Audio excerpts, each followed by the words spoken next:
Thank you very much. My name is William Abrashkin, the Executive Director of the Springfield Housing Authority. And thank you very much, for, as other people have said, for coming out here. We usually have to make the trek in the other direction, so it's appreciated. That's all right. And I'm sorry that the manner of speaking, I understand the reason for it, has me with my back to other people.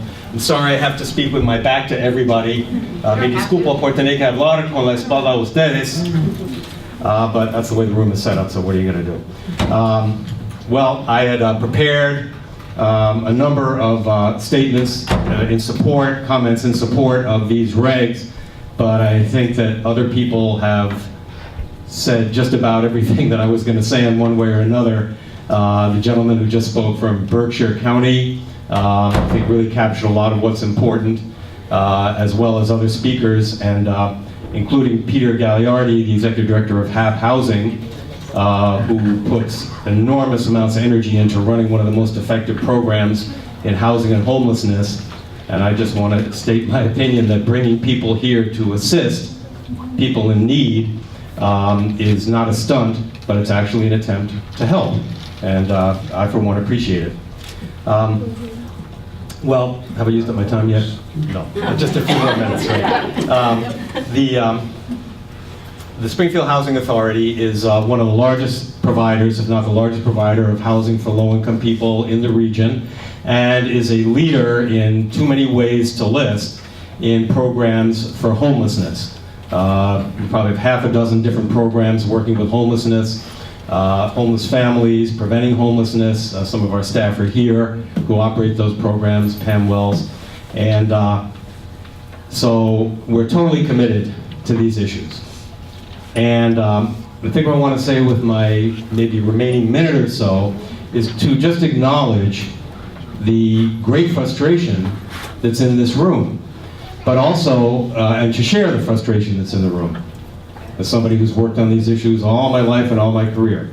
But I also want to say that directing that frustration against the people who are here from DHCD, I believe very strongly is misplaced. We are working, these programs exist in a political environment, necessarily. The reason we have these programs is because our elected representatives in the legislature have voted to provide them and have voted to fund them. And we have to work within the realities that we face. If you saw Mass Live yesterday, I don't know if you had a chance to see that, but there was an op-ed by two very distinguished state senators, James Welch and Michael Napick, both in support of these programs. And they understand that we got to work within the limits that are provided, and we can't afford to risk or lose that coalition.